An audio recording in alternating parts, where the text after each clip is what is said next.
France is entering one of its most turbulent periods in recent history, facing both a mounting financial crisis and political uncertainty.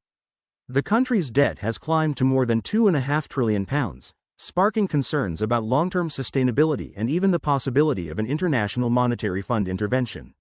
At the center of the political storm is Prime Minister François Bayrou, aged 74, who has called for a vote of confidence in Parliament. His decision has provoked criticism not only from opposition parties but also from members of his own coalition, with some describing the move as politically reckless. If Bayrou fails to secure support, the government could collapse, leaving France without a clear budget at a time of deep fiscal strain.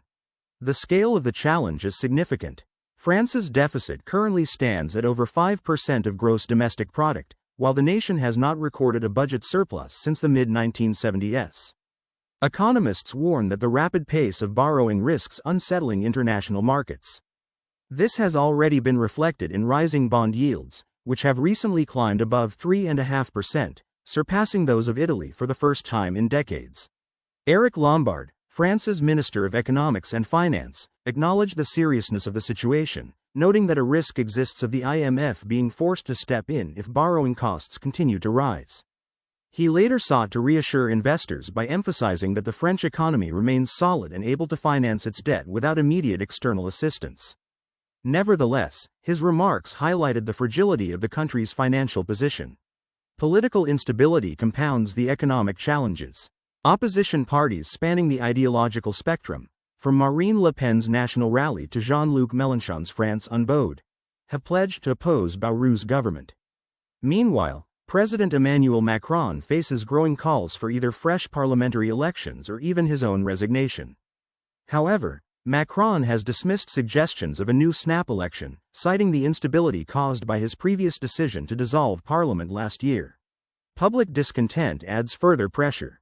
Activist groups and unions are preparing large-scale demonstrations and strikes beginning in early September, with calls for nationwide roadblocks and industrial action.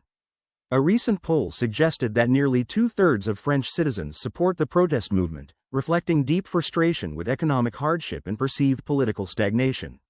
Bayrou has outlined a package of spending cuts and tax increases worth almost £40 billion, including reductions to public holidays and healthcare spending, in a bid to stabilize public finances. He has also proposed eliminating certain tax breaks that benefit the wealthiest households. Yet these measures have drawn criticism across the political spectrum, leaving his chances of survival slim ahead of the scheduled vote of confidence. France's current predicament evokes memories of past crises, including the Yellow Vest protests of 2018 and last year's nationwide farmers' demonstrations.